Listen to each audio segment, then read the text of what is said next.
الحمد للہ وحدہ والصلاة والسلام علی من لا نبی بعدہ اما بعد اعوذ باللہ من الشیطان الرجیم بسم اللہ الرحمن الرحیم وآمنوا بما انزلت مصدقا لما معکم ولا تکونوا اول کافر به ولا تشتروا بآیاتی ثمنا قلیلا وإیایا فاتقون صدق اللہ العظیم۔ یہ سورۃ البقرہ کی آیت نمبر 41 ہے۔ اللہ تعالیٰ فرماتا ہے اور اس کتاب پر ایمان لاؤ جو میں نے اتاری ہے، یعنی کہ قرآن پر، مصدقا لما معکم، تصدیق کرتی ہے ان کتابوں کی جو تمہارے پاس ہے، یعنی کہ تورات اور انجیل۔ اس پر اچھے سے بات ہو گئی ہے۔ دوسرا نقطہ ہے اس آیت میں ولا تکونوا اول کافر بھی، اور پہلے کفر کرنے والے نہ بنو، اس پر بھی بات ہو گئی ہے۔ اس آیت کا تیسرا پوائنٹ ہے ولا تشتروا بآیاتی ثمنا قلیلا، اور میری آیتوں کو تھوڑی سی اجرت کے بدلے میں نہ بیچو۔ اس پر آج انشاءاللہ بات ہوگی۔ تھوڑی سی اجرت کے بدلے میں میری آیتوں کو مت بیچو۔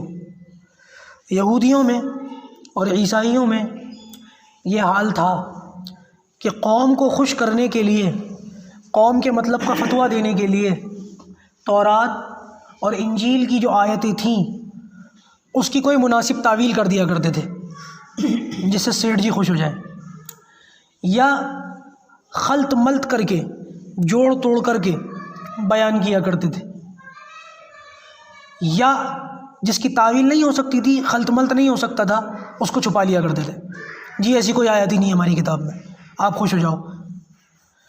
تو مسئلہ یہ تھا کہ یہ لوگ آگے اللہ تعالیٰ نے فرمایا وَإِيَّايَ فَاتَّقُونَ، اور مجھے ہی سے ڈرو، اس لیے کہ یہ اللہ سے نہیں ڈرتے تھے، مخلوق سے ڈرتے تھے۔ لوگوں کو خوش کرنے کے لیے ان کی طبیعتوں کے مطابق فتویٰ بتاتے تھے، ان کی طبیعتوں کے مطابق مسئلہ بتاتے تھے۔ اسی لیے اللہ تعالیٰ نے فرمایا کہ میری آیتوں کو تھوڑی سی اجرت کے بدلے میں نہ بیچو۔ دنیا کا تو زیادہ بھی تھوڑا ہی ہے، کوئی لاکھوں کروڑوں لے کر بھی غلط مسئلہ بتائے تب بھی وہ لاکھوں کروڑوں کیا ہیں؟ تھوڑے ہیں، بیکار ہیں، ان کی کوئی حیثیت نہیں ہے۔ لہذا یہی فرق ہے یہود اور نصارہ کے عالموں میں اور امت مسلمہ کے علماء میں۔ یہی فرق ہے کہ علماء کرام کبھی بھی اس امت کے، اللہ کا فضل ہے، دین کا جنازہ نہیں نکلنے دیتے، اور ہماری قوم کا بھی مزاج ایسے ہی، اللہ کا فضل ہے۔ اللہ کا بڑا شکر ہے اگر کسی علاقے میں قوم کے لوگوں کو یہ پتہ چل جائے کہ فلاں پیر صاحب لوگوں کو دین کے نام پر گمراہ کر رہے ہیں، تو پھر ان کی پیری مریدی کا جنازہ نکال کر کے چھوڑ دیں۔ بس پتہ چل جائے کہ دین کے نام پر لوگوں کو مس گائیڈ کیا جا رہا ہے، پھر لوگ کیا کرتے ہیں؟ ان کی چارپائی سمیت اٹھا کے ان کو باہر کر دیتے ہیں۔ ایسا ہوتا ہے کہ کچھ لوگ لوگوں کو مس گائیڈ کرتے ہیں، لیکن کچھ لوگ علماء کا، اللہ کا فضل ہے، اکثریت علماء کی 100 میں 99.9% علماء اب بھی اللہ کا شکر ہے کہ وہ لوگوں کو صحیح دین پہنچاتے ہیں۔ اس لیے بار بار یہ بات آپ لوگوں سے کہی جاتی ہے، ہمارے 3 نمبر مسجد کے، جامع مسجد کے امام صاحب کہتے ہیں، مولانا اکرم صاحب، کہ مولوی مسئلہ بتاتا ہے، بناتا نہیں۔ بہت بڑی جرت اور بے ادبی کی بات ہے کہ بہت سارے لوگ کہتے ہیں مولانا ہمارے لیے کوئی گنجائش نکل جائے گی۔ میں نے بارہا لوگوں کی زبانوں سے یہ الفاظ سنے کہ میں اپنی بیوی کو غصے میں 3 طلاق دے چکا ہوں، کوئی گنجائش؟ کیا مطلب ہوا اس کا؟ گنجائش کا کیا مطلب ہوا؟ اور آپ لوگوں کو میں آپ بیتی بتاؤں، میں خود کی بتاؤں، ایک شخص امام صاحب کا دماغ کھا گیا بہت دیر تک، انہوں نے بالآخر مجھے فون کیا، مفتی صاحب یہاں آ جاؤ۔ میں نے حضرت خیریت ہے؟ کہ بس آ جاؤ، سب کچھ چھوڑ چھاڑ کے، کھا پی رہے ہو تو وہ بھی چھوڑ کے آ جاؤ۔ خدا جانے کیا ہو گیا، میں پہنچ گیا، وہاں ایک شخص بیٹھا ہوا تھا، سارے علماء بیٹھے ہوئے سنگم وہار کے، کہنے لگے یہ بندہ کیا کہہ رہا ہے، ذرا اس کی بات سنو۔ میں نے کہا بولو بھائی کیا کہہ رہے ہو؟ میں نے اپنی بیوی کو غصے میں آ کر کے طلاقیں دے دی ہیں 3۔ میرے لیے کوئی مسئلہ ہے کیا؟ تمہارے لیے تو مسئلہ یہ ہے کہ تمہاری بیوی تم پر ہمیشہ کے لیے حرام ہو گئی۔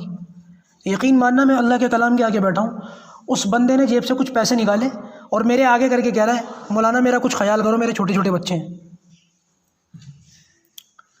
ابھی تیرے چھوٹے چھوٹے بچے ہیں، تو نے خود خیال نہیں کرا، میں کیا خیال کروں بھائی؟ اب شریعت میرے گھر کی تو نہیں ہے نا کہ میں اپنی طرف سے کچھ بنا کر کے مسئلہ تجھے دے دوں۔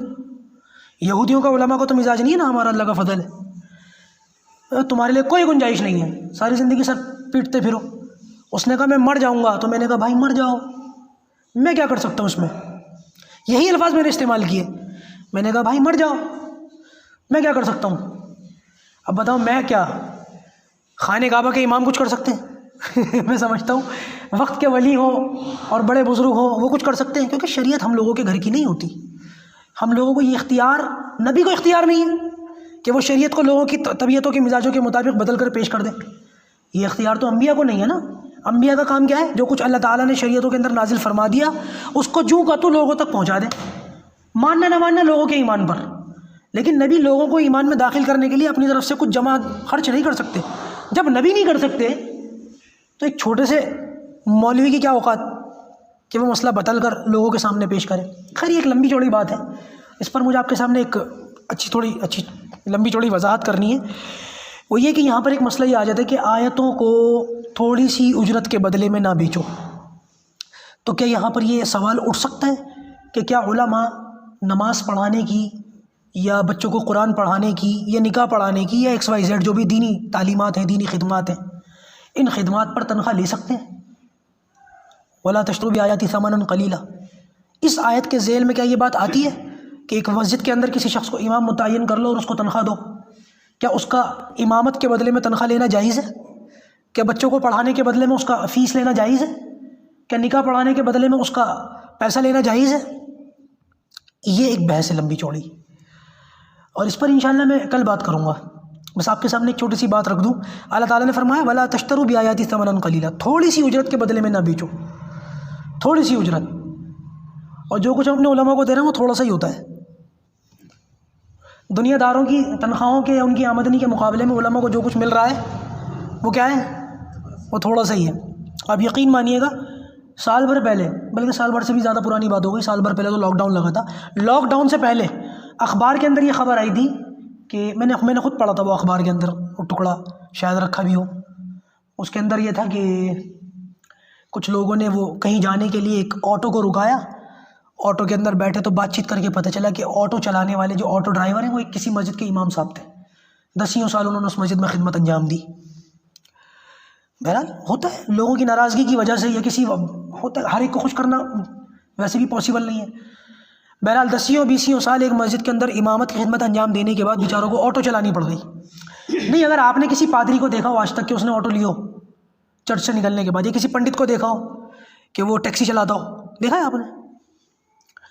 میں فرقہ باطلہ یہ جو الٹے سیدھے مذہب ہے نا، دنیاوی مذاہب یا جو بھی اپنے آپ کو حق پر تو اپنے آپ کو سب کہتے ہیں، چاہے وہ سکھ یونٹی ہو یا ہندو مذہب ہو یا عیسائی ہو یا یہودی ہو، کبھی بھی اپنے اسکالرس کو، اپنے علماء کو زمینی سطح پر اتنا زیادہ نیچے گرنے نہیں دیتے. ہم لوگ نبی کریم صلی اللہ علیہ وسلم کی امتی اور آپ صلی اللہ علیہ وسلم کا کلمہ پڑھنے والے، اپنے آپ کو حق بجانب کہنے والے اور جنت کا اپنے آپ کو اکیلا وارث سمجھنے والے، ہم نے اپنے علماء کا کیا حال کر رکھا ہے؟ آپ بتائیں. یہ واقعات، میں آپ کو ایک واقعہ اور بتاؤں، میرا خود کا یہ معاملہ ہے، میں آپ کو انشاءاللہ پھر انشاءاللہ باقی کی بات تو کل عرض کروں گا. یہ واقعہ میں آپ کو بتاؤں، یہ لاک ڈاؤن تازہ ختم ہوا تھا.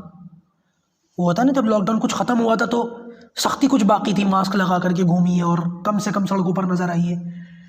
تو ہوا یہ کہ لمبے عرصے کے بعد کچھ گھریلو ضروریات کے لیے باہر نکلنا پڑا، کپڑے وغیرہ کی اور چپلے وغیرہ کے لیے. تو میں ایک دکان میں پہنچا تو وہاں ایک شخص جو ہے وہ جوتا پہنا رہے ہیں لوگوں کو اور چہرے پر داڑھی ہے سنت کے مطابق، اور میں نے محسوس کیا کہ وہ کچھ پڑھ بھی رہے تھے. اب لوگ بیٹھے ہوئے ایک ایک کر کے ان کے پاس جا رہے ہیں، وہ لوگوں کو جوتا پہنا رہے ہیں، 6 نمبر کا پھینک دے، 7 نمبر کا پھینک دے، یہ والا دے دے. تو جب میں نے ان سے بات چیت کی تو مجھے محسوس ہوا کہ یہ کسی دینی مدرسے سے پڑھے ہوئے ہیں. تو میں نے ان سے پوچھا، میں نے کہا ماشاءاللہ آپ بڑے پڑھے لکھے محسوس ہو رہے ہیں. تو کہنے لگے یہ الحمدللہ میں مفتی ہوں. تو میں نے ان سے یہ کہا کہ آپ مفتی ہو کر کے دنیا داری کے اندر لگے ہوئے ہیں، ہاں یہ کوئی ایپ کی چیز نہیں ہے، تجارت کرنا، کاروبار کرنا یہ ایپ کی چیز نہیں ہے. میں کچھ اور چیز آپ کو بتانا چاہ رہا ہوں. تو میں نے کہا جب آپ ماشاءاللہ باصلاحیت اور مفتی ہیں تو قوم کو تو آپ کی ضرورت ہے، دینی خدمات جب انجام دے سکتے ہیں، آپ یہاں کیا کر رہے ہیں؟ تو کہنے لگے کہ میں ایک مسجد کے اندر تھا اور وہاں کچھ بہت اچھا مجھے مل نہیں رہا تھا، میں وہاں سے آ گیا. تو میں نے ان سے پوچھا، میں نے آپ کو وہاں کیا مل رہا تھا؟ کہنے لگے کہ 6,000 روپے. تو میں نے کہا یہاں آپ کو کیا مل رہا ہے؟ بولے 18,000 روپے. تو میں نے ان سے یہ کہا کہ کسی زمانے میں آپ کے ہاتھ میں حدیث کی کتابیں تھیں، قرآن تھا، آج ان ہاتھوں میں جوتے ہیں، اور ایسے لوگوں کو آپ پہنا رہے ہیں جو پڑھے لکھے نہیں ہیں، جن کو ہمارے یہاں جاہل کہتے ہیں۔ ایک عالم کے ہاتھ میں چپلیں اور وہ جاہلوں کو چپلیں پہنا رہے ہیں، جوتے پہنا رہے ہیں۔ یہ قصور کس کا ہے؟ یقیناً میرا اور آپ کا ہے، ہم سب لوگ اس میں شریک ہیں۔ تو لہٰذا ضرورت اس بات کی ہے کہ ان باتوں کو سامنے رکھ کر باقاعدہ کوئی یہ باتیں ہمارے یہاں کہنے سننے تو کی ہیں، فقط لوگ بڑی جو ہے فکر کے ساتھ اور بڑی جو ہے اس کے ساتھ سنتے ہیں کہ ہاں یہ باتیں بڑی زیادہ افسوس کی ہیں، لیکن آپ دیکھیں کہ ہمارے یہاں اس پر عمل کتنا ہو رہا ہے، باقاعدہ اس کو لے کر کے کتنے ہم سنجیدہ ہیں۔ جب یہ مجلسیں ختم ہو جاتی ہیں تو اپنے کاموں میں لگ کر پھر ایسی ان باتوں کو ایسے بھول جاتے ہیں جیسے یہ باتیں کبھی ہوئی نہیں۔ ضرورت یہ اللہ کا بڑا فضل ہے۔ یہ دیکھیں، یہ اللہ تعالیٰ کا اتنا بڑا کرم ہے کہ کم سے کم اجرتوں کے باوجود علماء کے گھرانے بڑے اچھے چلتے ہیں۔ کسی مؤذن سے پوچھ لو، ہاں بھائی کیا تنخواہ ہے تمہاری؟ 6,000 روپے۔ کتنے بچے ہیں؟ 16۔ کیسے ہو؟ الحمدللہ بہت اچھا ہوں۔ سنو گے کسی سے؟ دنیا دار تو بیچارے ان باتوں میں اتنے پریشان ہوں گے کہ کم سے کم آمدنی، اور اگر گھر بڑا ہو تو بیچارے ہر وقت پریشان رہیں گے۔ لیکن علماء کے ساتھ یہ بات، یہ ایک اللہ تعالیٰ کا فضل ہوتا ہے، لیکن اس کا یہ مطلب نہیں ہے ہم اس فضل پر بھروسہ کر کے بیٹھ جائیں۔ یہ مطلب نہیں ہے کہ تمہاری تنخواہ میں تو برکت ہوتی ہے چلا لو، یہ ٹھیک نہیں ہے۔ وہ ایک بڑے مشہور عالم کا واقعہ ہے کہ اللہ کے کہ مجھ سے کسی جو ہے پولیس والے نے، پتہ نہیں کسی سرکاری افسر نے پوچھا، مولانا تمہاری تنخواہ کتنی ہے؟ تو مولانا نے کہا میری تنخواہ 5,000 ہے۔ تو انہوں نے پلٹ کے پوچھا افسر صاحب سے، تمہاری تنخواہ کتنی؟ انہوں نے کہا میری 50,000 ہے۔ تو کہنے لگے تم تو بڑے اچھے رہے، تم تو 50,000 کماتے ہو مہینے میں۔ تو کہنے لگا مولانا تمہاری برکت والی ہے، تم ہم سے اچھے ہو۔ تو مولانا نے پلٹ کر کے کہا ایسا کرو کہ میری برکت والی تم لے لو اور اپنی بے برکتی مجھے دے دو۔ تو اس پر وہ صاحب خاموش ہو گئے۔ تو ضرورت اس بات کی ہے کہ اس پر سنجیدگی سے آپ لوگ بیٹھ کر کے یہ نہیں کہ میں اپنی وجہ سے یہ بات کہہ رہا ہوں، میں بار بار اس بات، کیونکہ علماء عام طور سے اس بات کو کہتے ہوئے ڈرتے بھی ہیں، کئی لوگ یہ نہ سمجھ لیں میاں اپنی بات کر رہا ہے۔ بات یہ ہے کہ آج یہ خانہ خرابی پورے ملک میں، کسی بھی شہر، کسی ملک، کسی صوبے، کسی ضلع میں چلے جائیں، کسی گلی میں کوئی مسجد نظر آئے گی، ہاں آٹے میں نمک کے برابر کہیں ایسا ہے جہاں علماء کو باقاعدہ لوگ رکھتے ہیں اچھا خاصا، لیکن اکثریت کا حال برا ہے۔ ہم لوگوں نے اس پر بہت زیادہ، اور اللہ معاف کرے، ہمارے علماء اگر اس طرف سے ہٹ کر یہ جوتے چپلوں کی دکانوں میں لگ گئے اور تجارتوں میں لگ گئے تو پھر آپ اندازہ لگا سکتے ہیں کہ اس سے ہمارے دین کا کیا معاملہ ہوگا، دین ہم تک کس طریقے سے پہنچے گا۔ لہٰذا ان باتوں کو کہنے سننے سے زیادہ فکر کے ساتھ عمل کرنے کی کوشش کریں، اور اس پر بہت سنجیدگی سے غور و فکر کریں گے نا سب لوگ انشاءاللہ۔ اس سے آگے کی بات انشاءاللہ کل عرض کی جائے گی۔